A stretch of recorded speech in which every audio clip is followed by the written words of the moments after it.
All right, well, good evening. I'd like to welcome you to another evening of Lightroom. I have to say I'm particularly stoked tonight because I printed out the biggest photo I've ever printed out before. Not 1 foot, not 2 feet, not 3 feet, a 10-foot photo. No kidding.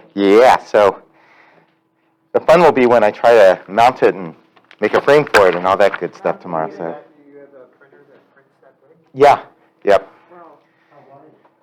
Wow. It will print, this print I did is only 27 inches wide, but it will do up to 41 inches wide. So I can blow through paper and ink really quickly now. So Do you have to change the ink halfway through? I hope not. Not what a set of these inks cost either. So let's just say I think they lose money on the printers and gain it on the ink. Yeah. So, Yeah, wow. so I'm getting tired of these masks. I think the next time we meet, we may be able to be without masks, which would be lovely. So I just wanted to check initially to see if there are questions that people have about anything that we've covered last week or in general. In general? Sure, why not? I don't want you, because each part is connected to a future part, and Okay. I don't want you to So this start. is a very basic question, but if I'm in Lightroom and then I'm in Grid View, Uh-huh. I want a home key to where I get that library and move all that stuff up on top. So I'm not seeing The modules up at the very top? exactly, like you've got library development, but, Okay, good question. There may be a little triangle up here at the very top that you just need to click. So do you see this right here? yes. At the very top, so if you click I that, see it. It's very faint. it's very, very small and subtle. And Bingo, nope. nope. What I got was,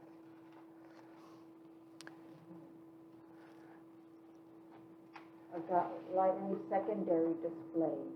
Well, you want to turn that off because you only have one display. So in the lower left corner, right above the film strip, it says 1 and 2.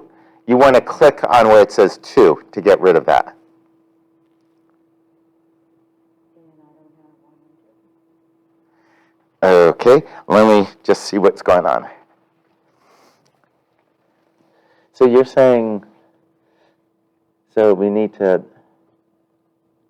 manual here.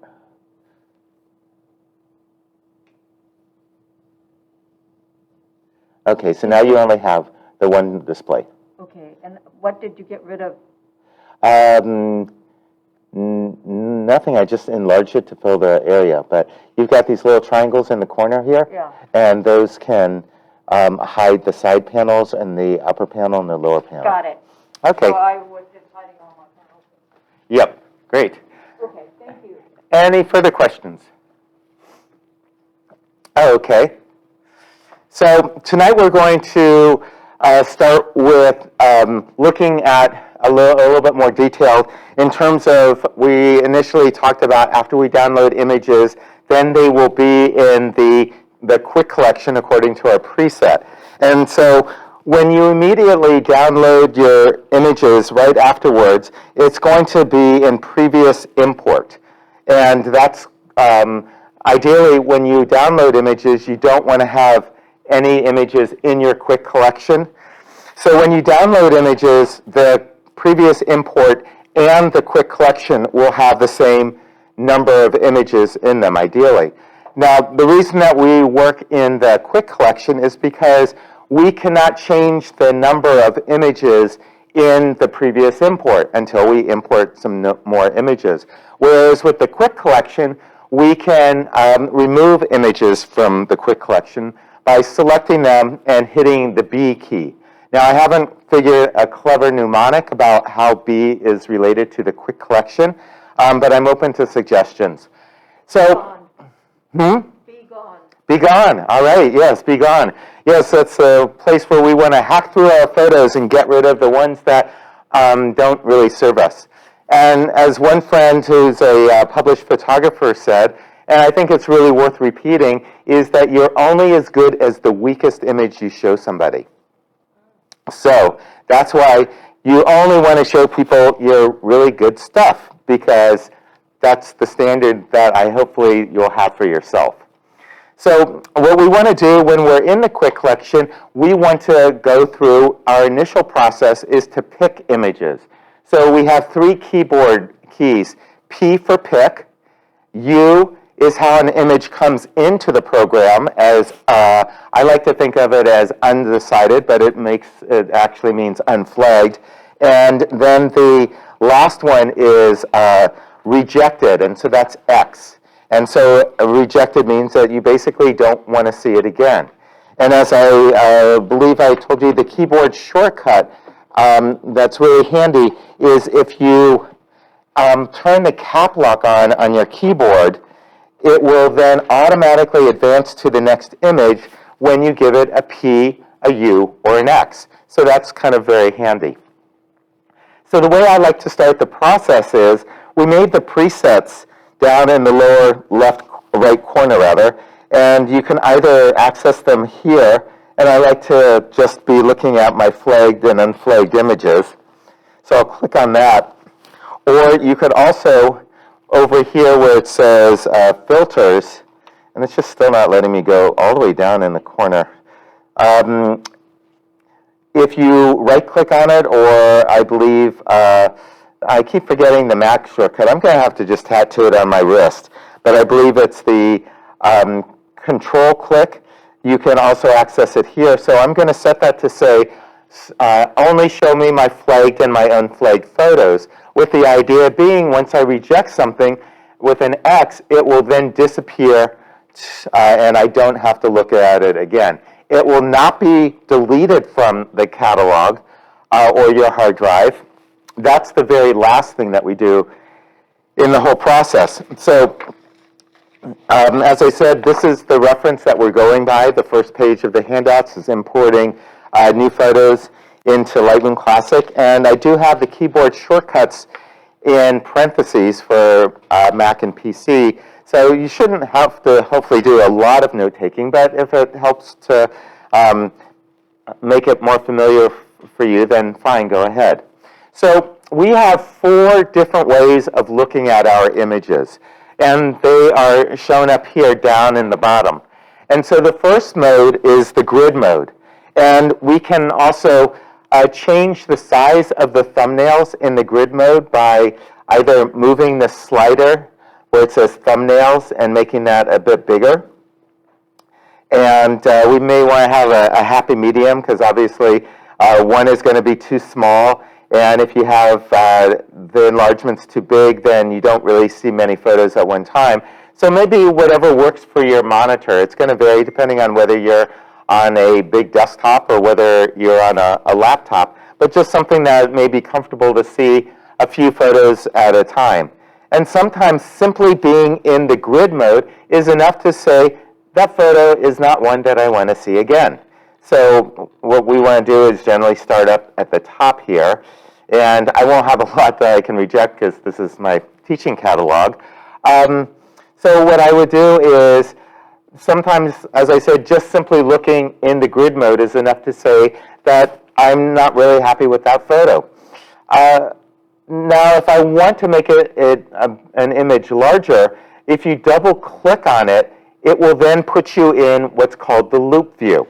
And the loop view is also accessed by keyboard shortcut or by hitting here next to the grid mode, but I never do that because it's just simply easier to double-click on one image and enlarge it that way. Now, sometimes we may want to actually click and enlarge that image a bit more.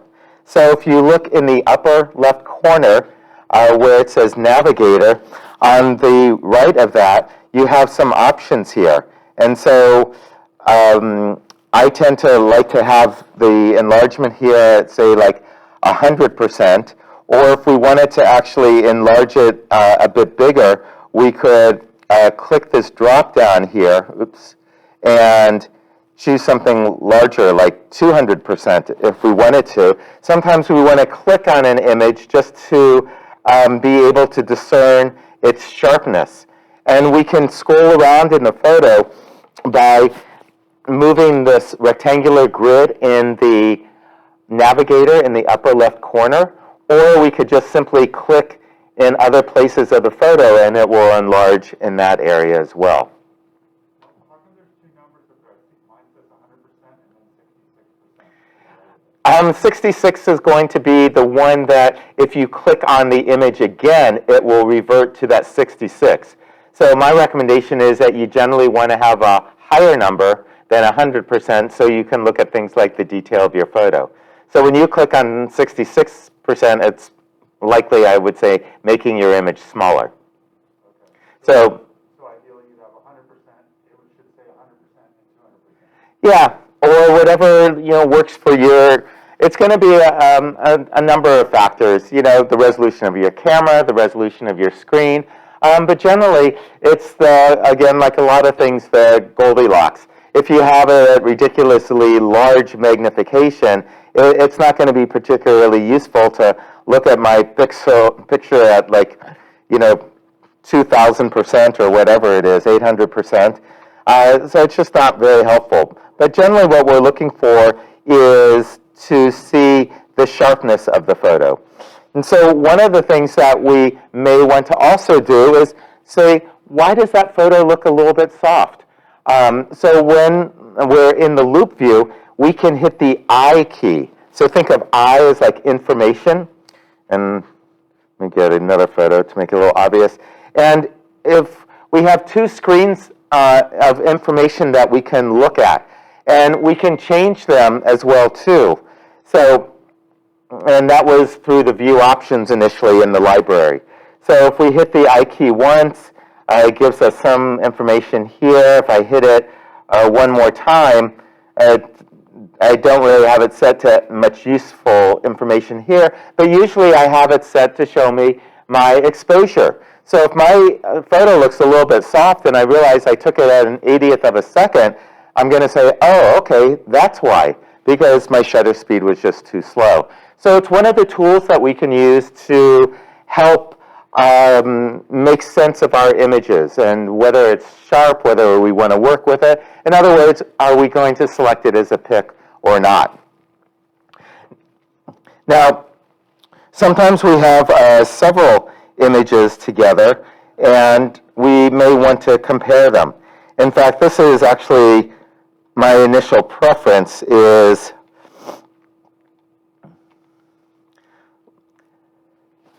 so this is some images I have that are part of focus stacking, where you can actually photograph one image, usually with a tripod, and focus on different parts of that. Because if you do macro photography, one of the things that you'll find is that the greater your magnification, the more shallow your depth of field is going to be. And so it used to be that you just had to say, well, what part do I want in focus? And then that's what you chose. Now with software, we can take several shots, focus on different parts of the flower, and then blend them together, and we get one image where we have sharpness all the way from the front to the back of the flower. So that's a really handy thing I just wanted to let you know about. But say, it's called Helicon Focus, Helicon. And you can also do that technique in Lightroom as well too, but I think that the other program may do a bit better job or a bit better in terms of consistency. So sometimes maybe we don't want to stack these. Maybe we just want to look for the one that's kind of most appealing. And this technique, or what we call the survey mode, seems to work well when you have several images that look similar to each other. So what you want to do is to select several images, and you can do that by clicking the first image, and if it's a series altogether, then hold the Shift key and then click on the last image, and it will then select all the images in between.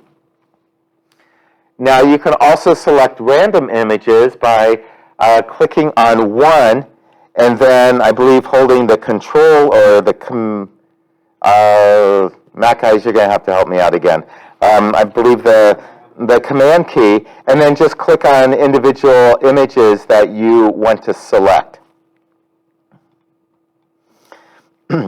So while we're talking about selecting images, this is a little important part of kind of Lightroom, what do I want to say, trivia, but an image can have one of three types of selections. If the outside is grayed out, that means it's not selected. If you have one image selected, it will have a brighter background around it. If you have more than one image selected, you'll have one that will be predominantly selected, and then another one that will be a little bit lighter gray. So the image that is the brightest is what we call most selected. Well, actually, Adobe calls it most selected. And that is going to play a little bit more importance when we're in the Develop module, when we can select several images and make the same adjustment to them all at one time. If you want to change which image is most selected, you have to click in the image itself. So just click here, and now this image is most selected, but this image and these other images are also selected as well too. If you want to only select this image and unselect the other images, you can simply click above or below the image itself on the frame. So if I click just on it, then know that it will unselect the other photos and just select this one. And so that little thing is really important to keep you from getting really frustrated, because people will say, oh, why isn't it being selected, or I clicked on the image. You have to be particular about whether you click on the image itself or the frame above it or below it. So when I have several images that I may want to look at in the survey mode, I'll just grab these images here. I will select them, and then I'll hit N for survey. So if you're scientifically oriented, remember N equals a certain number. And that will put me in the survey mode, and every time I'm in the survey mode, I will also hit the Tab key. And the Tab key will hide the side panels. And so it gives you more real estate to work with. Now, you don't want to bring up too many images in the survey mode, probably about 6 or 8, depending on your monitor, because if you get too many, you just won't be able to get enough detail or information about them. And so when we hover over an image, we can see that in the lower right-hand corner, we have an X here. And if we click on that X, it will remove it from the survey mode. And it doesn't reject the image. It will just remove it from this particular view. And so if we decide we don't like these for any particular reason, then the other images expand and fill up the space. So it's kind of convenient that way. If you are in this mode and you see an image that you actually want to reject, then you need to hit the X on the keyboard. And that will go ahead and actually mark the image as rejected and make it disappear from view. So when I'm in this view, in this survey mode, and I'm down to usually probably just a couple images, so when I'm down to just 2 images, then, and I'm kind of liking both of these images, then I will hit C for the compare mode. And the difference between the survey mode and the compare mode is that I can enlarge the images in the compare mode, but I can't in the survey mode. So that can be helpful when you're looking at critical things like sharpness. And so if we look down at this toolbar down at the bottom, you'll see that there is a lock. And if that little lock is locked, then when we move the zoom slider, it's going to zoom in the same part of the photograph of each of the 2 photographs. And then what we can also do is click inside the photo and hold the button down, and then we can drag around and grab and look at different parts of the image. So this can be really handy to really look at things like sharpness in your photo. Now, if you find that the thing that is important to look at in the two photos is in different places, then you can simply click the lock to undo that. I can't even see what I'm doing without glasses. Then these images can be moved independently. So that's a good little thing to know. And so now I can look at this and say, well, I like the image on the left because it's got just a little bit more interest because I have more detail here. And this other part is just maybe not as interesting. Or you could just as easily say the other way around. So it gives us a way of being able to enlarge our photos to answer the questions, is this photo worth being a pic or not?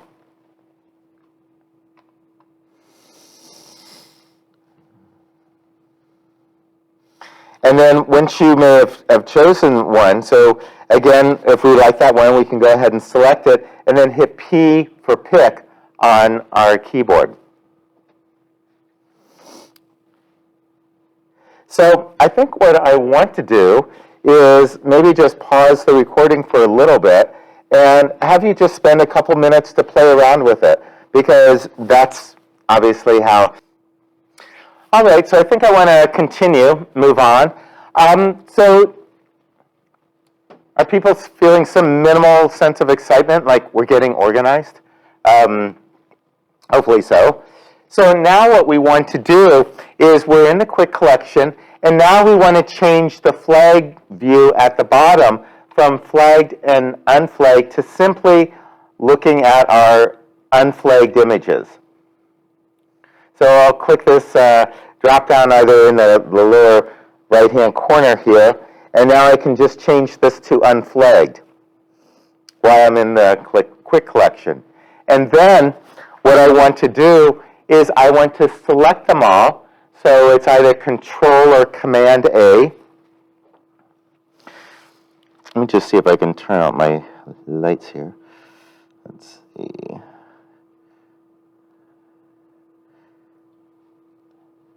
There it is. So Control or Command A. So now they're all selected, and now I hit B. So B is the keyboard shortcut that toggles things in and out of the quick collection. So now I've just removed them from the quick collection. Now what we want to do is to change our view, and now we only want to look at the flagged photos. So now I'll go back to the lower right-hand corner again, and now simply say flagged photos. So what happened to the, we're just not, I mean, it didn't delete anything. No, It just, you're filtering. So you're saying, I only want to see the flagged photos. and so it takes them out of the collection, and they're still in the previous stuff, right? Yes, And, they are still on your computer. So all the images are still on your computer. The flagged, the unflagged, and the rejected ones. right, okay. And so now you just narrow down the ones you want to work on. Yes. And could you, I mean, you could have just gone to the picked ones without doing the B, right? Is there a reason to get rid of all the unflags? Or? Yes, because we don't really care about them a whole lot. Okay. And the other reason that I like to have them go into the quick collection is because it's easier for me to see what I have, decisions I have left. Because the idea being when there is nothing left in the quick collection, that means you're organized. Whereas you can't move things out of the previous import. Right, but I mean, you have all these undecided ones that you just got rid of, Yes. which, do you not need to go through and either reject or pick them, or? Well, we've already done that. So this path that we went through, we went through and decided which ones were our picked photos, our flags. Right, okay. You could always go back and change your mind. Remember, everything in Lightroom is reversible except deleting an image off your hard drive. So, and there are some people that say, hey, I'm ruthless. If it's not a pick, it's out of here. And I admire their fortitude, their stamina. But for me, I'm too much of a pack rat, and it doesn't take up any more space like crap in my garage does, but the hard drive's still the same size. Yeah. The view modes at the bottom, it said painter, sorting, flagging, rating, color label, rotate. Cover those? I think I did in the setup, but we can still go and over it really quickly. If you go on the far right-hand side of that toolbar, there is a drop-down here, and then you can choose what is displayed on the toolbar.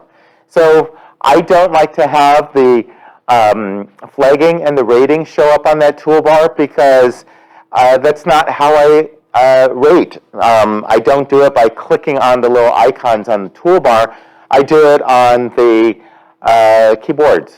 And so if I have like a row of flags and stars here and then flags and stars here, it's just visually kind of cluttered and confusing. Them all off? Hmm? Or you only have these things?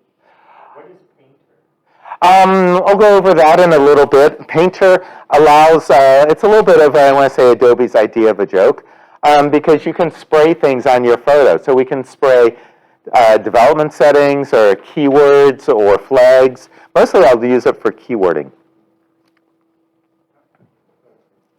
Yes? I think it went over my head, your instructions. So P, U, and X. If I want to flag a picture without having to press that flag button, what do I? P. P for pick, P for pick, U for unflagged. unflagged, okay. And X for rejected. Yes. And I have 0 in my quick collections because I followed your instructions and pressed B, but I hadn't flagged anything. Well, you have to flag some stuff. Yeah. Okay. Is there an undo button?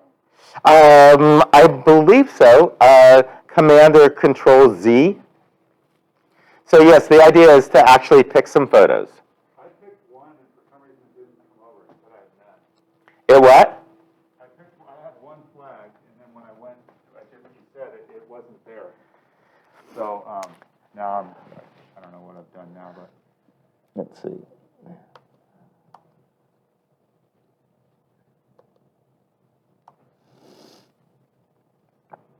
So you've got all these images in your quick collection. So you have to flag someone of these as being a pick? Right, I did one. Okay. And then what you want to do then is to then change this view to just show only the unflagged photos. But you should have some more images just to work with, so it Yeah. gets more familiar. So I would just flag some more. Okay. And then remove the ones from the quick collection that are unflagged by changing the filter to say only show me the unflagged photos. Okay. Okay, and I was able to use Control Z and I got them back. Yay. Thanks.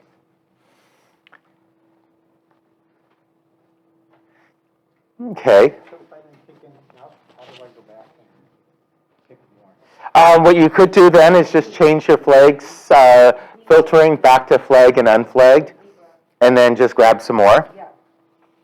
From the quick collection or from another collection? Well, we always want to work in the quick collection when we're going through this process. So we're pretending that we downloaded images from a card. Yeah, so I'm not getting anything. So if the flag's gray, what does that mean? I don't know that there's a gray flag. There is a white flag and a black flag. Black or white. I'm colorblind, so I don't know, but it certainly doesn't look black. Is it in the upper left corner? Yeah. Is the black, it's not really black, it's just like darker? It should be like a little black flag with an X going through it. Okay. If I did the B and got rid of everything, how do I go back to pick more? You'd have to go back into the previous import and then select more images to put back into the quick collection. Pick them from there and. Well, you want to put them into the quick collection because that's our inbox, and so that's what we're doing filtering with. Do I just drag them? How do I put them in? Select them and then hit B is the easiest.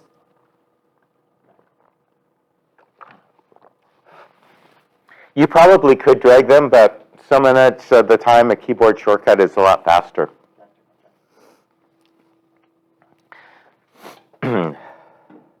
So has everyone grabbed, flagged a number of images? Okay. So let's see what.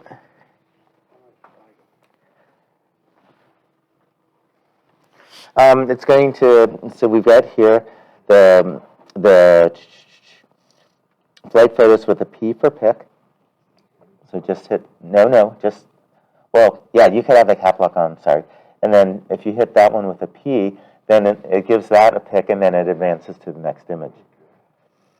And if you don't want something to be a pick, then you can say U for like unflagged, and then it will still advance to the next image.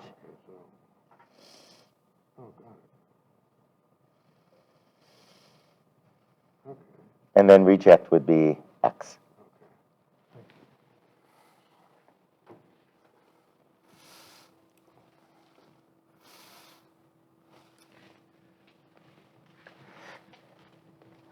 Okay.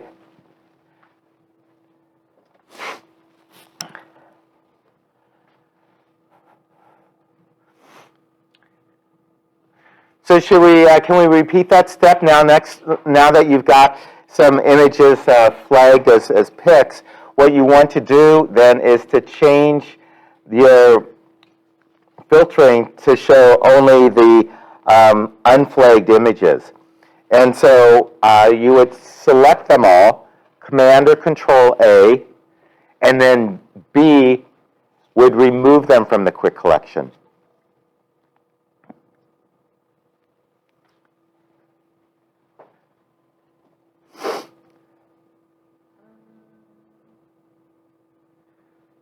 Now, if you've done it right, you should see nothing and feel a little bit of a gasp inside saying, where did my images go? What command is that? To select all the images, a Command or Control A.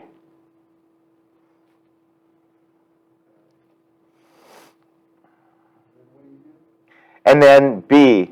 B will remove, or I should say toggle, something either in or out of the quick collection. What? You get used to it. It's a little unnerving at first. Now what we do is then we say, now we want to see only the flag photos, which will be the ones that you picked. Look, isn't that magical?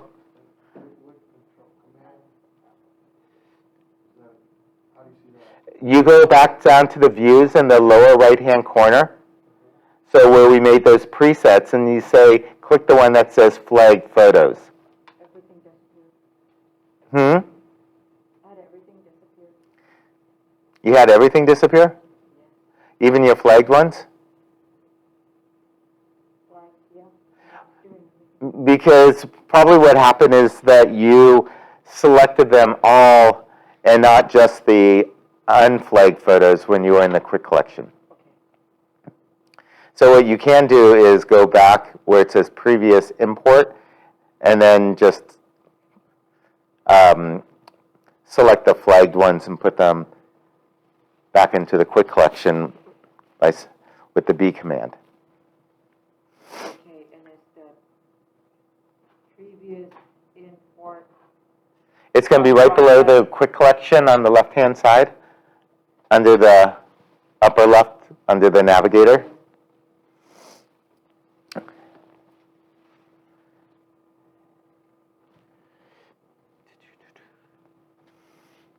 So people, are you good, or is this making sense? Yeah. So I thought I followed the instructions, but nothing's moving. So I still have my 20 in my quick collection. So I highlighted all of them and then Control B. Well, no, because you have also your rejected photos showing. So what you want to do is you need to change the flag status here. So this isn't reading correctly, because if you've got flagged and unflagged photos here, but you're also seeing rejected photos, then that preset's not correct. So we're going to have to change that. Oops, sorry. And so what we want to do then is click this thing that's hiding your filters right here. Okay. And now we can just say flagged and unflagged photos. And now what we can do is, Because we only want those two as the options? or the flagged ones as well too. So why don't I just actually get rid of this preset, Okay. since it's not correct, and then just redo it, since we need that name. So we'll just say the flagged, and then the unflagged, and now we can click this drop down and say,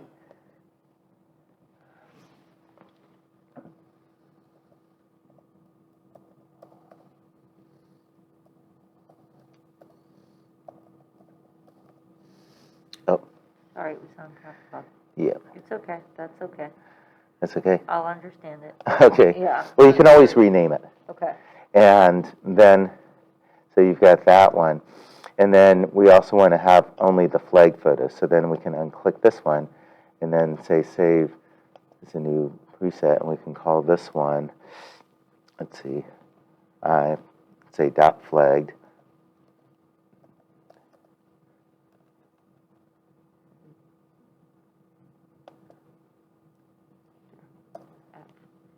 Yeah. Okay. And say create. So now, when we're looking here at only our flag photos. So what we want to do here is go to flag and unflagged photos. Actually, we want to go back to the unflagged photos.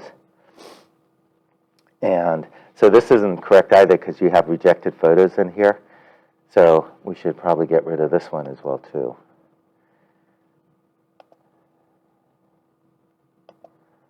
And then uncheck this one.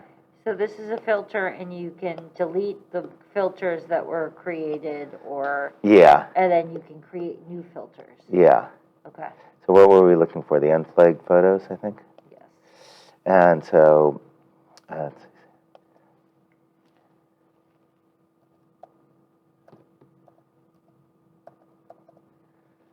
Okay, and then we can say create. So you have no unflagged photos here, which is fine. But now we'll just switch over and say show us the flag photos. Great, Great. thank you. And so this quick collections didn't go down in number? Well, it should have because we removed the unflagged photos. Yeah, okay. So, yeah.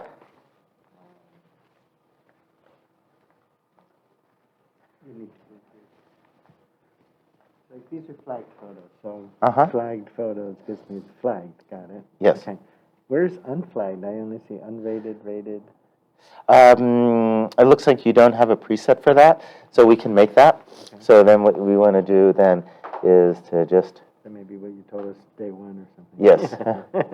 and so what we want to do is Oh, then I just see. say unflagged and then Make this from save save current, current setting. and then call this dot unflagged. That's what that was about, okay.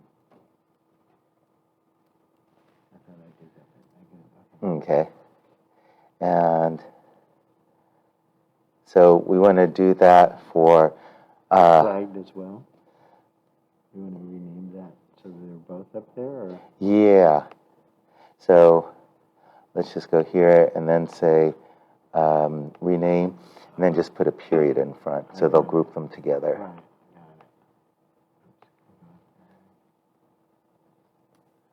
got it. Okay. And then you'd want to do one more for flagged and unflagged. So we can click this one and this one.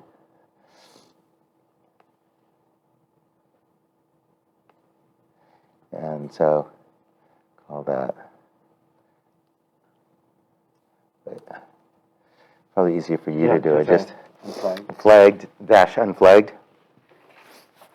Okay. Anyone else need some more help with that? Yeah. I do. Okay, so on the unflagged and all kinds of stuff comes up, everything. like Okay, that. you're in pictures, but you're not in the quick collection. And something happened to my quick collection. So it's all the way at the top? It's right here. So you have This is- nothing, Yes, Remember earlier when I said I lost everything? Yeah. So what you need to do is then just put some images in the quick collection, so we can just do. What did you do to get there? I just selected some images and I put them in the quick collection. Okay, you moved them over. It's not so much moving. I think if we think of it as assigning them to, because the quick collection isn't actually a place, it just exists within the catalog. Got it. It's just Virtual. placeholder. Yeah. in a sense. Got it. Uh-huh. Okay. Everyone good? Anyone else need? Okay. So hopefully right now you're looking at only your flag photos. So is that true for everyone? Okay. So now what we may want to do is that we may want to give them a star rating. And Lightroom has 1 to 5 stars. I really don't find that there's a need to go over 3 stars. Basically, I kind of think of almost as a flagged and a 1 star as being about the same. But if I have some similar images, then something has been flagged, maybe then I'll give that 2 stars for the one that I like better. And then I would say 3 stars would be something that I would be willing to print and put on the wall and put my name underneath it. And so you may have a 4, and that may be like one of your best images ever, and maybe you'll have like a couple of those a year, if that is a possibility. And then because I think it's not really useful to go crazy with star ratings. It's just a way of helping to kind of differentiate your photos a bit.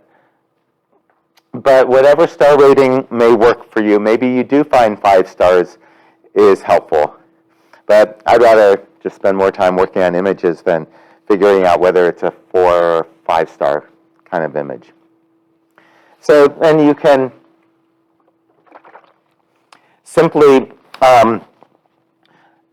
rate with stars if you want to, using 1 to 5 on your keyboard. The number is 1 to 5. And again, if you have the cap lock on, it will then still advance to the next image. So you're doing them an image at a time, not group your flagged ones that you think are all like trees. You could, but I don't know that there would really be a reason to do that, because you're just kind of looking at each individual image and then trying to make a...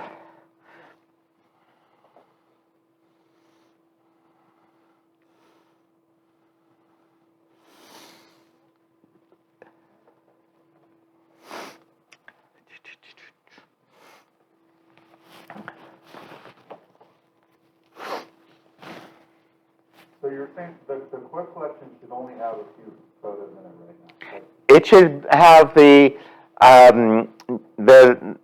number of photos that should be equal or less than what you have in previous import. So again, I like to start with importing with a quick collection empty. And so then as we make decisions about images, then they get removed from the quick collection. And then where do they go? Well, they haven't really gone anywhere because the quick collection is virtual. It doesn't really exist. Once we download our images, when we use the import preset, are always going to be downloaded by year and month on our hard drive. And there's really no reason to ever move your photos unless you are migrating to another hard drive. So theoretically, you put them in the quick collection right before you did something, you exported them. Well, no, I imported the images. I hate that term, but we imported the images. We put the card in a card reader when we click the import preset that we created. And then as part of that import preset, they go into the quick collection. Okay, automatically. Yes. So the only difference between the quick collection is that it has them flagged and starred and everything else. The only difference between the quick collection and what? Is what? The quick collection or? Well, you have the folders and your quick collection. Yeah, but the quick, before the quick collection disappeared, it's now, there's no quick collection. Well, there's always a quick collection. You just may not have images in it. I've never seen the quick I collection. usually had my imported 124 images, whatever, and then we deleted it, and you went away. But, It said 0. yeah, but the quick collection is still there. There's just nothing in it. How do I get that back? You have to put images back into the quick collection by selecting them, and then the easiest way is hitting B. So B toggles an image in and out of the quick collection. Okay. With the flagging, I'm sorry, is there a control one to flag it versus push it with a mouse? Like, just like how you have the PUX? You wanting to know if there's something to click on? Sorry, for flagging, is there a control specific to that? I'm not sure what you mean, a control. Either we're going to input either with a mouse or a keyboard. Okay. So the other way is to click on something, which I just find really much more inefficient. Because if I have to like click on an image, I'm larger, and then I have to move my mouse down to the toolbar to advance it or to flag it, then that just seems a lot slower than just using the keyboard shortcut. Which is why I say I bought a mouse that has 3 buttons on the side that I can program it for P, U, or X. And so if I'm doing my homework, then I can do it that way. Got it. Okay. Any other questions on the flagging before we move on? Okay. So these are the images that we really care about. As I said, there are some people that say, well, if an image isn't a flag, it's out of here. I'm just going to take them and delete them. I don't find a great need to do that. Sometimes your taste change, or sometimes something that you didn't think was useful or someone else likes. So I don't make a big deal of really getting rid of a ton of images. I mean, if there's something that's really bad technically, like it's blurred or out of focus, yeah, I'll delete it. But, you know, at this point in photographing, if I'm taking many blurred pictures, then people should just take my camera away.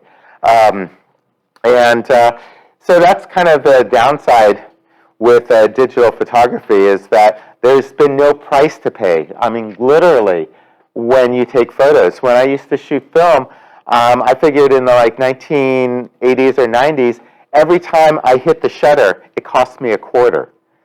And I'm glad it did, because I really feel like it's made me a better photographer. You know that burst mode on your camera that you can take a whole bunch of pictures? I like never use it, because I just feel like I've had enough experience the other way that I just take the picture generally when I need to take the picture. And it's just something you develop over time. So just remember, the more you shoot, the more you have to make decisions and process. So that's the other downside about shooting a ton. Yeah? My first boss in photography, he was a Vietnam War photographer, said the cheapest thing you have is film. And shoot. When in doubt, shoot. And that was because you could always look, you know, you're developing a roll anyway. You're not going to print everything. Yeah. But he said, if you don't get it, you're never going to have it. I'm not saying don't get it. I'm just saying I don't think you necessarily have to shoot a ton to get it. And it also makes a difference. Obviously, he was saying that because he wasn't paying for his own film. So that's the other side of it. That's why I always join the yearbook staff, because they would supply me with film. So yes, exactly. Yeah. So if you said, like, if your taste changed or whatever and you wanted to go back, how do you find the ones you want to go back to? Good question. Taking everything out of the quick collection, and I guess they're in the master file, and how do you know? Well, remember that your images are always going to be on your hard drive. One thing, if you find an image that you like and you want to say, well, what are the other ones that are similar, you can simply click on an image, right-click on it or command-click, and then say, go to folder in library, and boom, it'll take you right over to where that photo actually lives. And then you can see all the other photos. Actually, on the Mac, it's control. Control? Okay, I'm sorry about that again. So that's control. So yes, you can always go back to that. And one other thing that I'm hesitant to say, but you can do it, but I don't want to overly encourage it, is now, right now I just have this one folder called photographs. Usually it would be year and date, but this is just my teaching catalog. So what you could always do, and I don't generally recommend it, you could always say rename, and then you could take that folder that says 06 or whatever the month was, and then you could also say, oh, well, that was Hawaii or that was Tahoe, but I really discourage you from spending too much time, because a much better return on your investment is to put your energy into collections, which I'm going to talk about now. So one of the things that we also have in Lightroom are these things called collections. And the advantage of collections are many. The biggest one is that it's distilled because we are only putting our flagged photos into the collections. So by nature, there are better images, so we don't have to look through all the mediocre stuff. So just as I like to say, a woodworker isn't going to show you the table they made where the legs aren't even, or the stain didn't get applied right, or the board split after they assembled everything. You don't want to have to go through your mediocre photographs to look at your better stuff. So then by definition, the better images are going to be in collections. The other advantage of collections is that you don't have to decide which image and which collection an image needs to be in, because it can be in multiple collections. So as I've mentioned, I think, in the initial slideshow, where we have like a couple having a glass of wine, and they're at the Eiffel Tower and they've just gotten married. Well, if I were to be in a folder-based system, then would I be thinking about putting that in wine or weddings or travel or Eiffel Tower? And if those are also collections, then the image can go into all of those. So we don't have to really think about, well, should this be here, this be there? Put it in both, if it will help you define the image easier. Yes? I'm sorry. No, go ahead. I asked this a couple weeks ago, I think.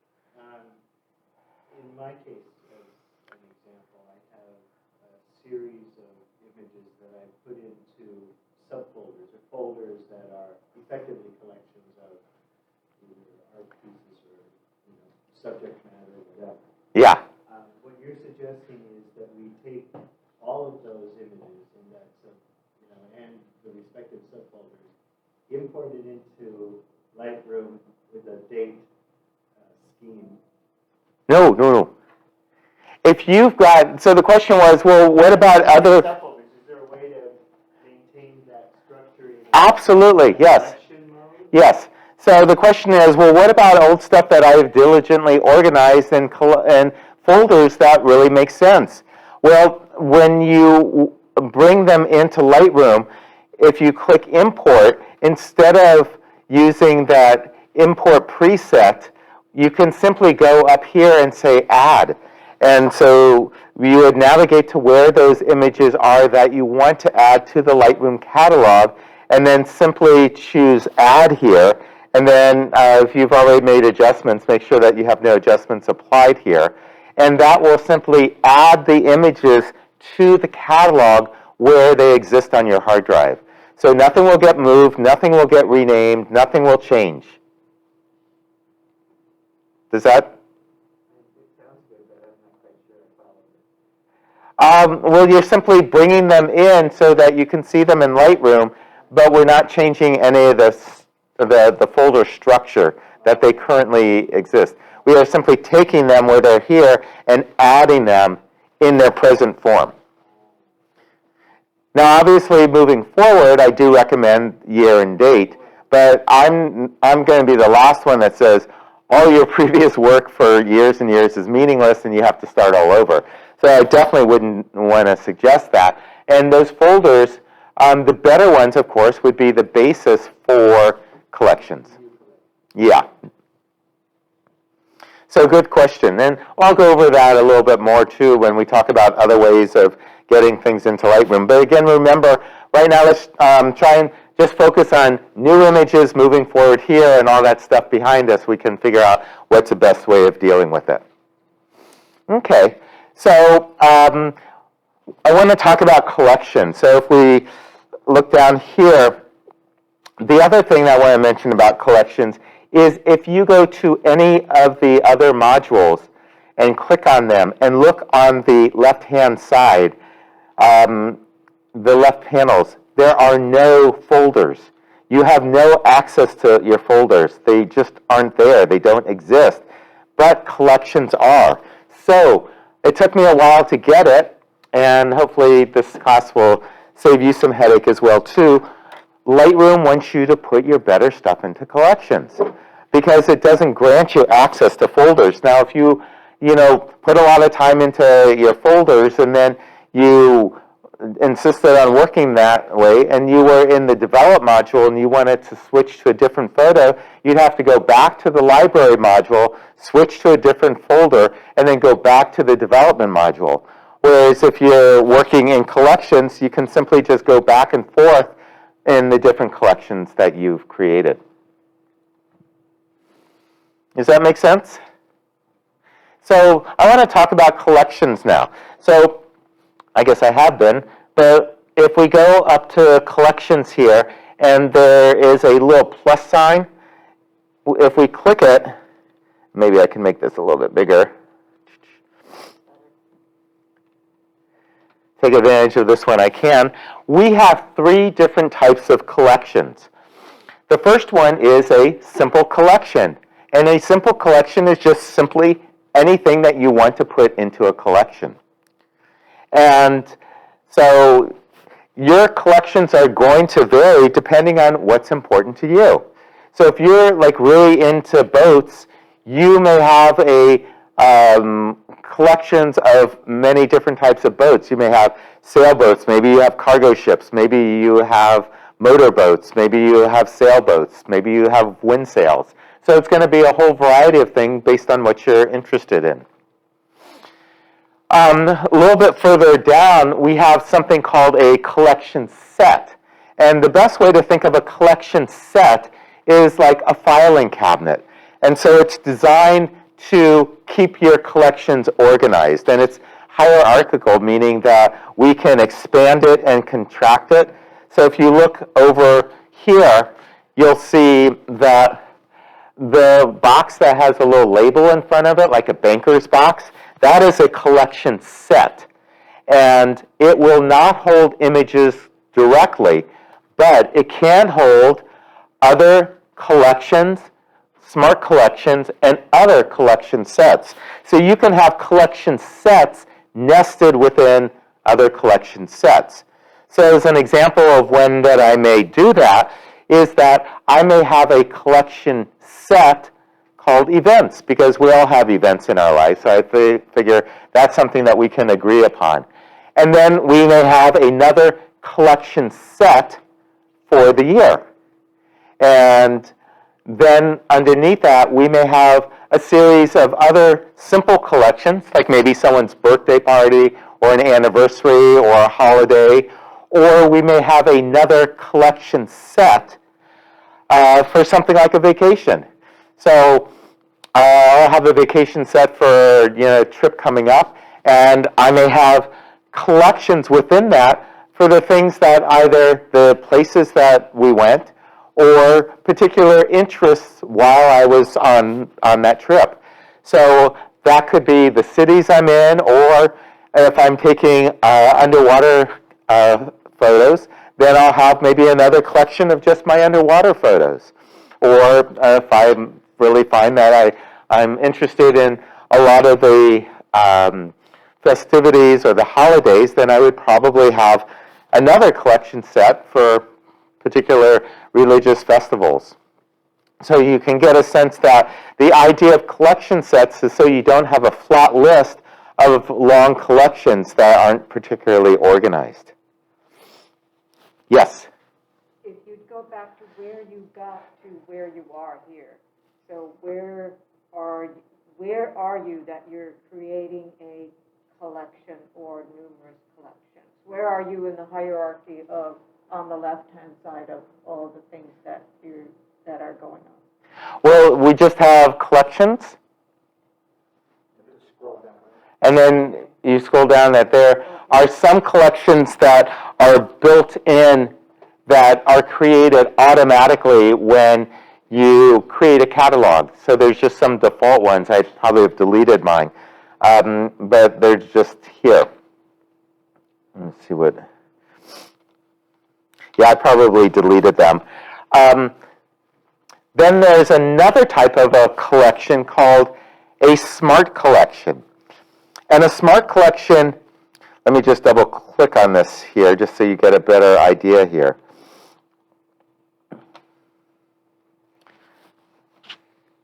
So the idea of a smart collection is that you tell the program to create a collection based on criteria that you give it. And it can be a number of different things. It can be flag status, it can be color labels, it can be star ratings, it can be between certain dates. So there are any metadata that we can search on.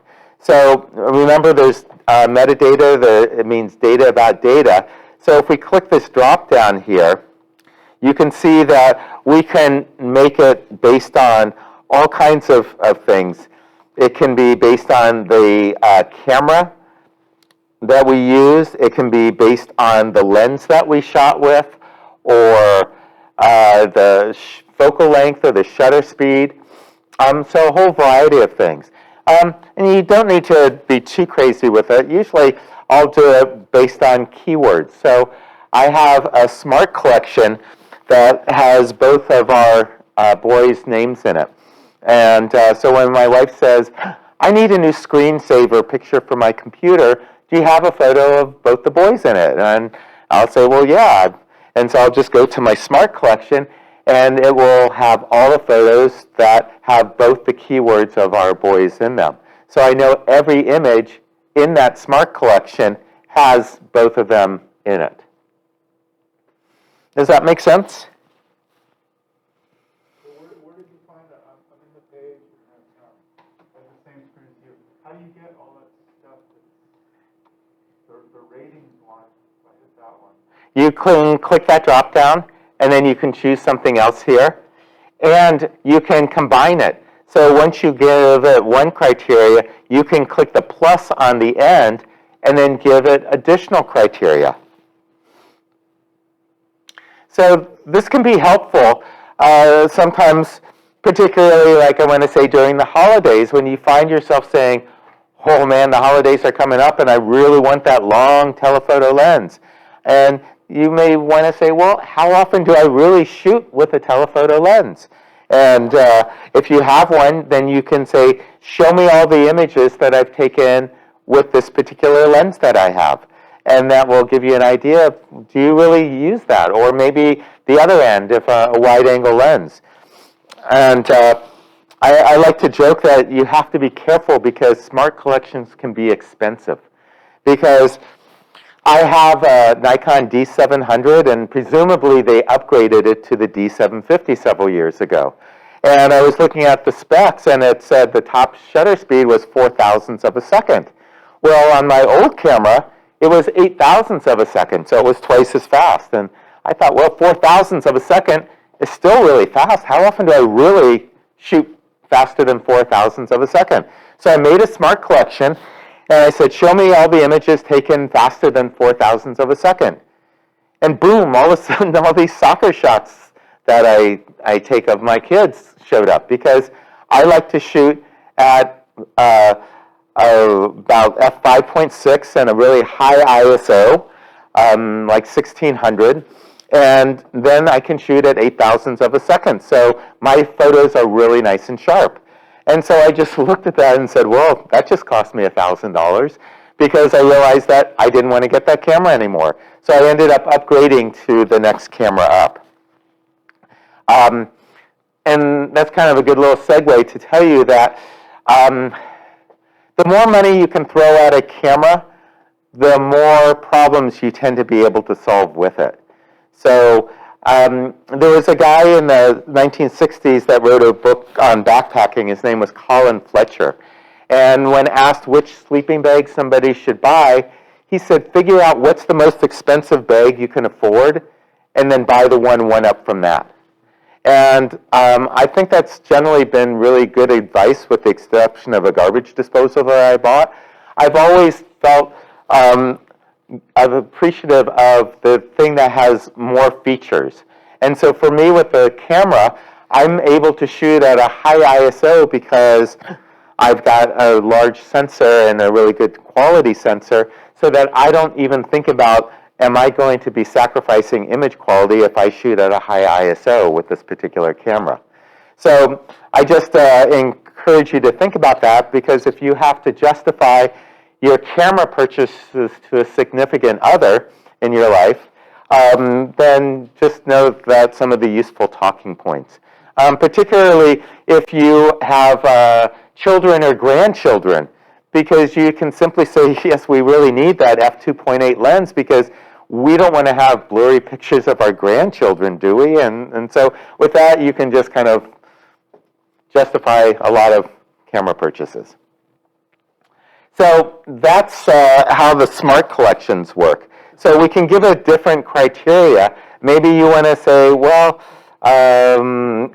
maybe you want to see everything that you have a treatment as being black and white. So what we could do is, I think, go into, let's see, location, probably scroll down a little bit more here. Somewhere, snapshot, source, date, camera, location, other metadata, develop, and let's see, the treatment is black and white. So if I said I want to see all the images that I've converted to black and white, and maybe if I was more than one star, I'll just take this out.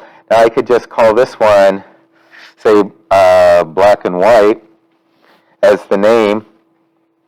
And here's where it says location, where you can put it within an existing collection set. So this is where you can nest a collection set within a collection set. And then I go ahead and say create. And then I go down to that quick collection here. You'll see I have nothing that I've actually meets that criteria, that I've converted into a black and white image.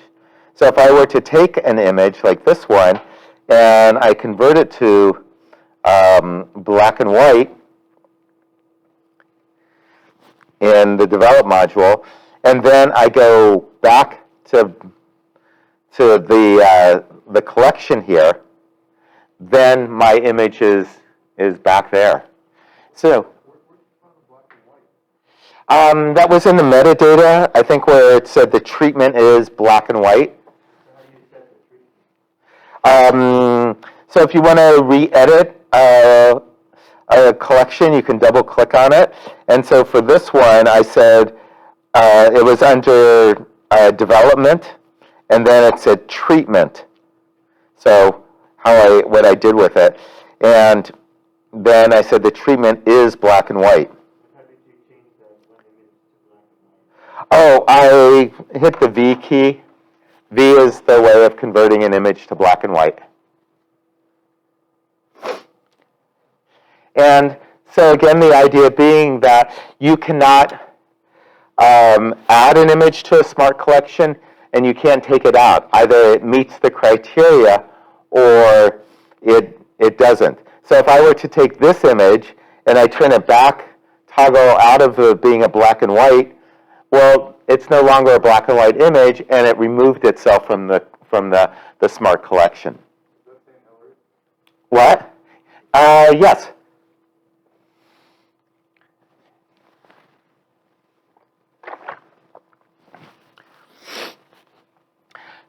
How do you add it? Like that, or how do you add to that folder? Well, it's an image, and so it met the criteria of this smart collection. So again, to create a smart collection, you click the plus here, and then I'm going to say choose smart collection.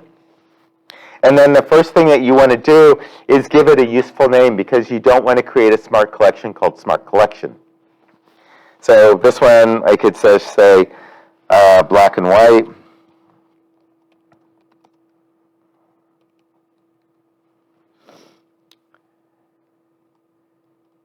Get that out of there. You get the idea. And then it says into a collection set. So again, you can have collection sets within collection sets. So that can be very handy for nesting things, to keep from having a really long list that takes a lot of time to scroll through. And so these are going to show me the existing collection sets that I have in this catalog. And then it says match, and then there's a drop down, and probably I've always said all. So we wanted to say meet all the following criteria. And then I just go ahead and put in what I want here. So I click this drop down, and any place that there's an arrow to the right, it just means that there are more choices available.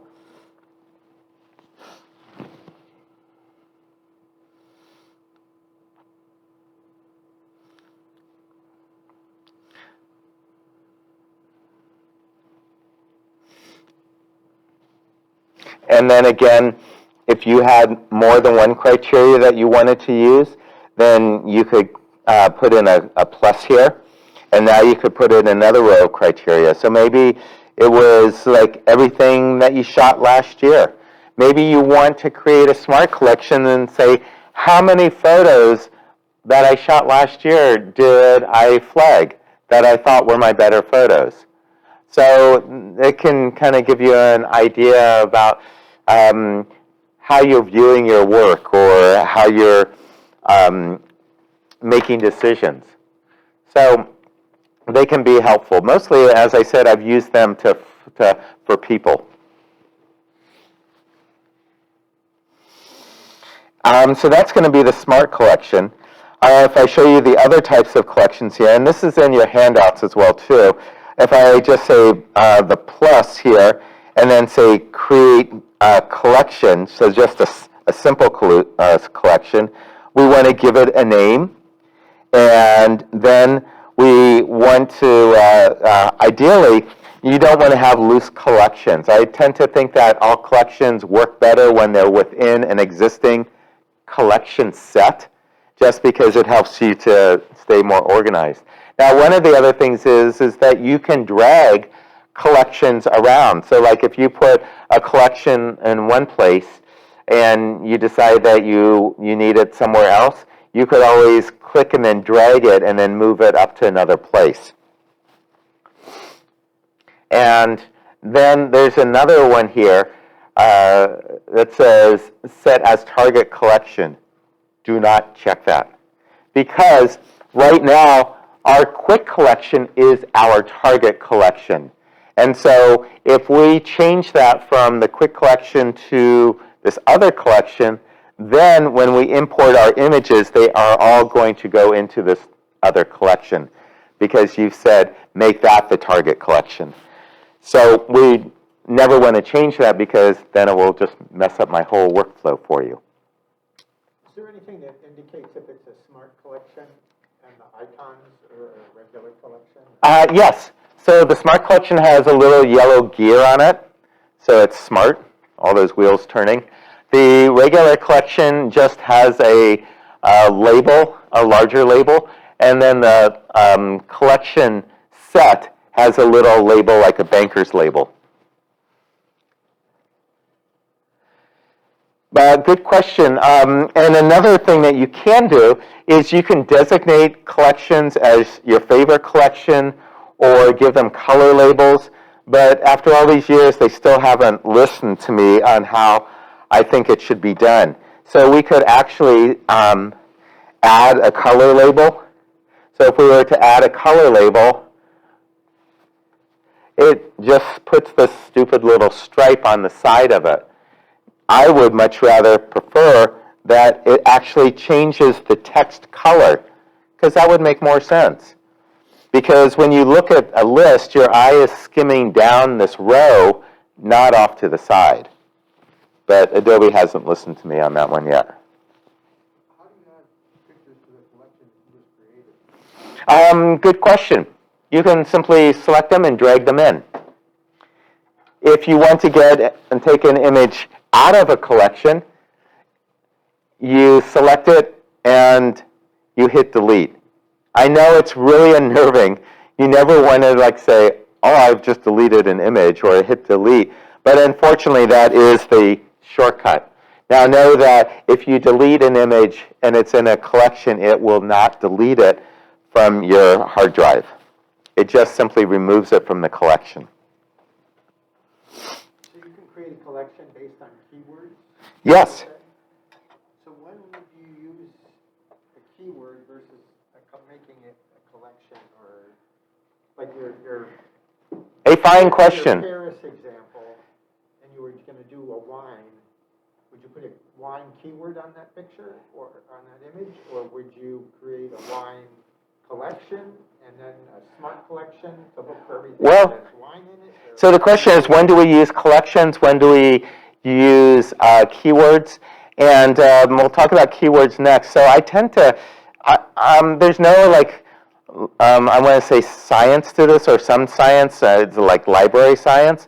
But for photography, there's no kind of standardized list. So my recommendation is, how important is something to you? So I tend to use collections as like a general category. So I may have a collection of flowers, but then I will keyword them based on the type of flower and the color of the flower. Now, if you're a botanist, that may not be sufficient for you. You may want to have collections for 5 different types of roses, and have a much more granular kind of discernment. For me, I don't need that level. So I tend to think, like I said, as collections as the general category and keywords as being more specific.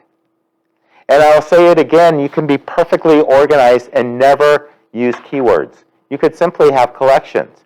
My recommendation is, as your collection grows, as your catalog grows, it's going to be easier to find stuff if you also give them keywords as well, too. And you don't have to go crazy with keywords. I simply find probably 1 to 3 keywords on a photo may be sufficient to be able to help find it later. I had one image that I borrowed from the internet and added to my catalog, and I traced 50 keywords back to these 2 images, because it was a wedding gown, and it was everything from lace, rites of passage, religion, family life, just a number of things. Because you have to understand that there are some photographers that shoot for stock agencies, meaning that they will sell their images or make them available, and they make a very small amount of money. If someone says, I'm not going to hire somebody to sit with a pair of telephone headsets on, and I can just get it from the internet when I'm talking about our superior customer service. So they would purchase that rights to use that image from a stock agency. So the more keywords you can give your image, the easier it's going to be found. So, like I say, I haven't been able to figure out a universal collection set, but I would say basically what you're interested in is going to be the basis. And the one that I would say that we could all work with is to have a a collection set of events, and then within that, a collection set for the year. And then within that, have different collections based on, family events or vacations or things like that. And then everything else is going to be particular to what dominates your interests in photography. Does that help out some? A little, You'll work with it, and you'll kind of find what works, yeah. I think. So to that end, I have cobbled together a keyword list, and so after we put things into collections, you may or may not want to keyword it. So hopefully you've got that keyword list downloaded and have it accessible. So does anybody not have that available? It was, hopefully you downloaded it onto your desktop. Does anybody need the keyword list?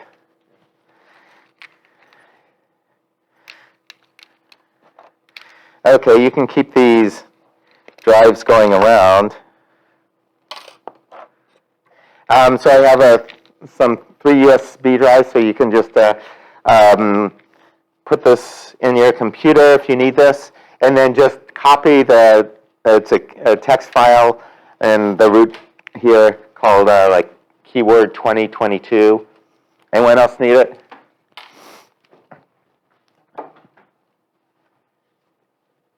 Anyone else? Hmm? A USB 4. You need, I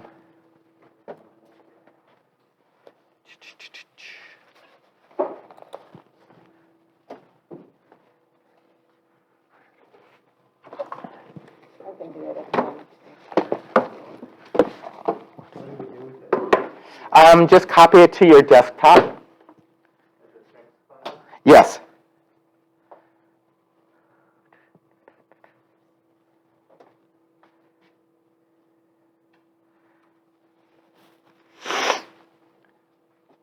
Hey, what do you mean? I'm running low. You should be charging up here. Let's see. Then I have to audit things.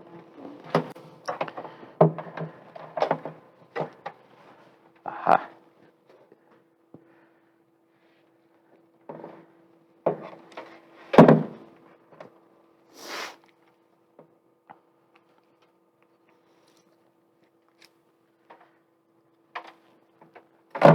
Written in some kind of a script format that gets read into Lightroom and Yes. executed.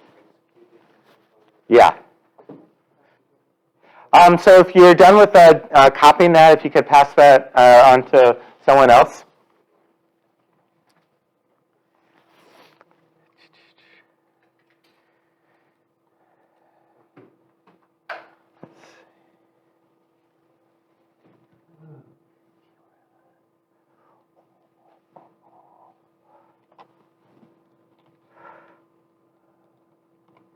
I've got it on my desktop, but I don't know how to. That's fine. That's all I want you to do right now.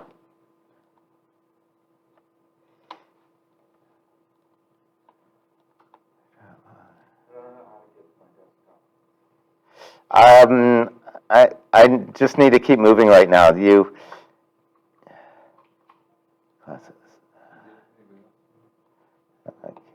Library.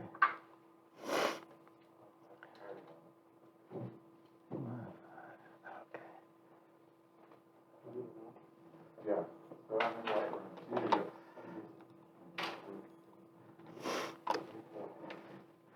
Okay.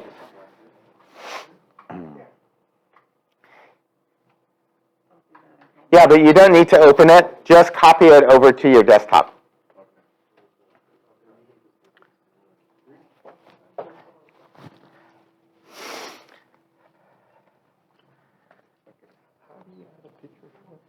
Hmm? How do you add a picture to it? If it's a smart collection, you can't add it to it. Is this what kind of collection? It has to meet the criteria. And so if you have something that is a black and white image, then it will then appear in here. So if I have this one, if I hit V to turn it into a black and white image, then it will appear down here. It's already black and white, Well, it wasn't, I want to say, originally. Go ahead. it may still have had color information in it because it wasn't converted to black and white in Lightroom. Okay. Okay, great. No, that makes sense.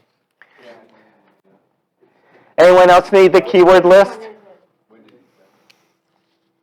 Okay. Let's get this. Keyword text file, there it is. Okay. And let's see. So one other USB floating around? Oh, okay. Oh, here we go. Okay. So now what we're going to do is I'm going to try and make your life a little bit easier by importing this keyword list into Lightroom. And then we'll do a couple things to get the list ready for us to use it. So what we want to do is you want to go be in the library module. And then what you want to do is go up to the top where it says metadata and the menu. On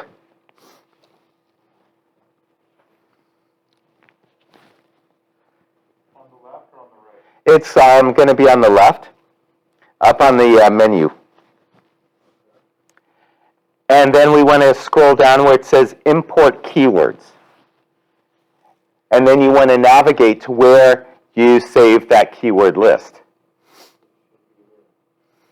Wherever you saved it, did you save it to your desktop? So just navigate over to your desktop. So I'll say import keywords, and then I'll go over to my desktop where I just added them, and then click on that file. No, you simply want to do what I tell you to do. So just say metadata, go to import, select that list.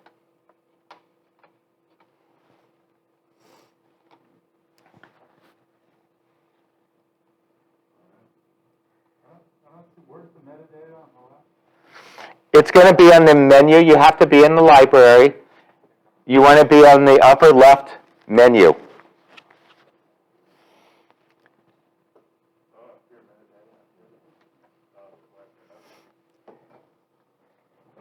Okay. Metadata and then what? And then go down to where it says import keywords. And then navigate over to that keyword list.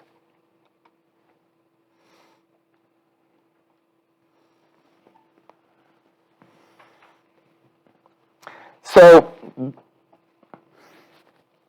say navigate over the keyboard list, what does that mean? that means that you click where it says import keywords and it asks you where the keyword list is. So you need to go to where you save that keyword list. On your desktop. Yeah, I see that.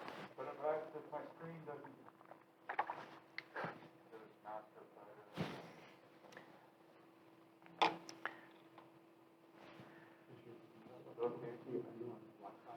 I'm sorry, what? I haven't gotten, I don't have, So have you been able to import it? well, I could go to my, Yeah, I have it on my top, but I don't know, but I don't see. I can, for some reason. Just listen to the instructions. Go to metadata, click it, go down to where it says import keyword list, import keywords, and then navigate over to where you have saved that file on your computer. So if you then look on the right-hand side in the library underneath where it says keyword list, you'll see the keyword list here.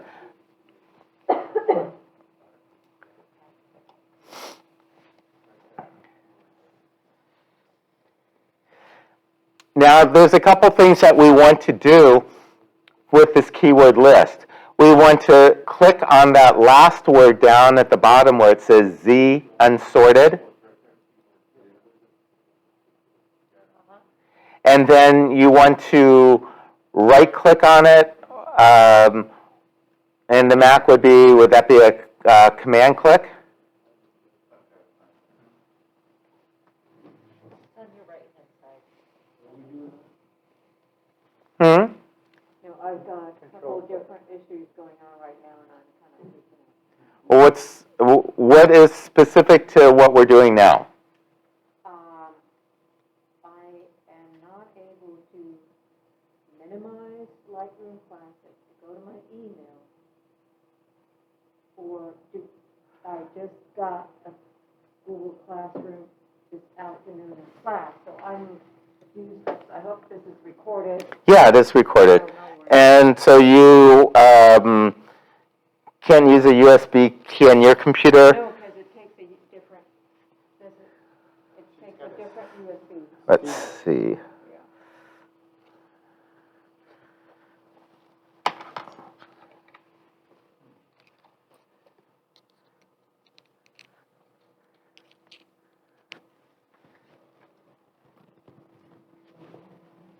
Okay. I think she also minimizing the program.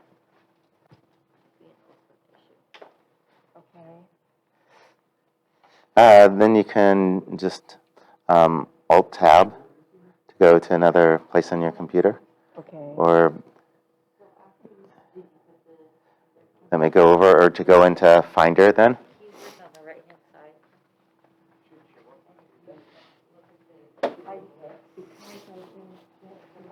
No, but when you plug that in, it should show up. So this is the one. You got the lot. This computer is brand new to me.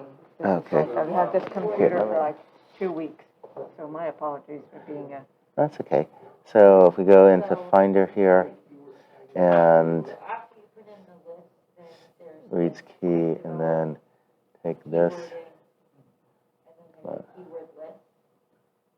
Oh, come on. And then if you do the drop down for that, then you'll see it. Why can't I drag this over? I can't do Macs. Keyword list gets below Okay, it. just. Below it, then Copy, you'll see, like instructions paste. to. Okay, and then in Keywords right Lightroom, here. then we go into metadata, import keywords, and then go into your desktop. Where's desktop? And then get the keyword list here. Say choose. And now it appears right here. Thank you, thank you. Here, you're welcome. And let me just grab my... Freakiest thing happened, these two images. Right, so what you want to do is Control and then, or you can just rotate it this way as well too. Clicking these down here. The arrows down here. Okay. So I There you did it go. in that direction. Can I see the USB thing? Hmm? Mine says web lock where I put it on my thing, that's why I think. This one? Yeah, that's what I want. Okay. All right. So we're running out of time, and I do want to cover this last little bit here to get us going for the next class. So what we want to do is we want to right-click on it, or in the Mac, is it the command click? Control click. I'll never remember this. And then what we want to do is we want to, thanks, actually, you want to scroll down and click where it says put new keywords inside this keyword. It's the third one down from the bottom.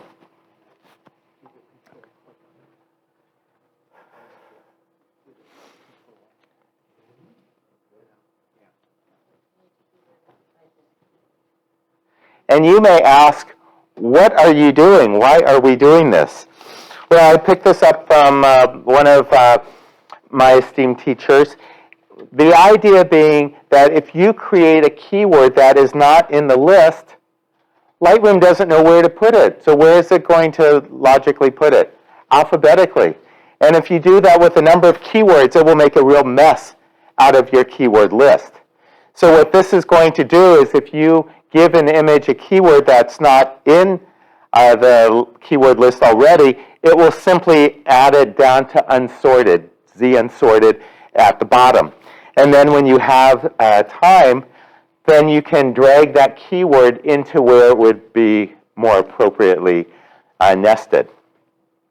So we want to say, put new keywords inside this keyword, and then we want to open up the keyword list where it says people.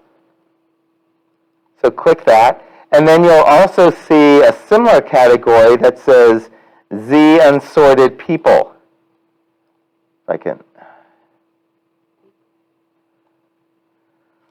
So if you see that Z unsorted people, we want to right-click on that and also the control click.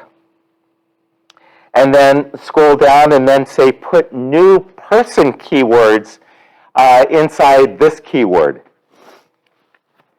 So the Lightroom has the ability to recognize people through the facial recognition part of the program. So it treats the people keywords a little bit differently. So when we're in the facial recognition and we come up with new people, it's going to, and we haven't used them before, it will put the Z unsorted people, it will put the unsorted people under that Z unsorted people. So then we can put them where it's more appropriate in the future.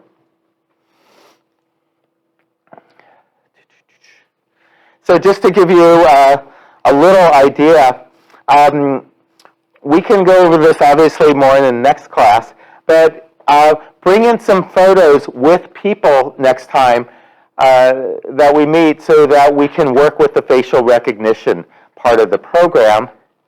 And spend some time and just clicking the keyword list and expanding it.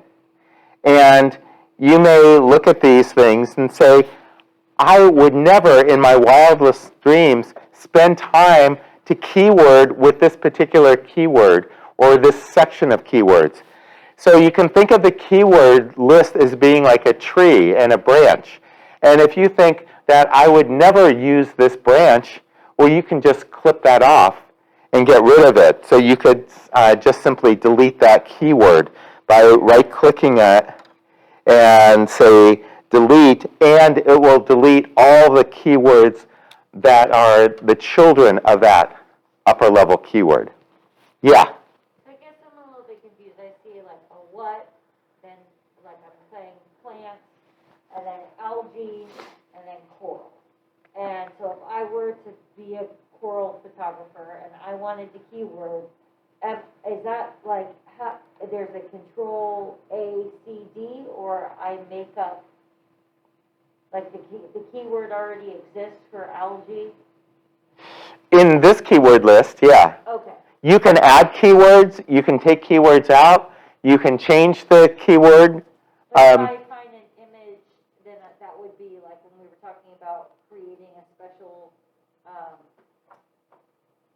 collection. Is that where the keywords exist in those, creating a special collection? Collections and keywords are separate. So I may have a category of flowers, but then I may keyword the flowers within that more specifically, like color and type. Okay, maybe we can talk about this more next week. I guess the missing piece for me is how do I keyword an image? I'll talk about that next time. Great. Otherwise, we'd be here till 10:30. Okay. Just know that there are 10 different ways of keywording an image in Lightroom. I only find 3 of them to be particularly useful, so those are the only 3 that I'm going to teach.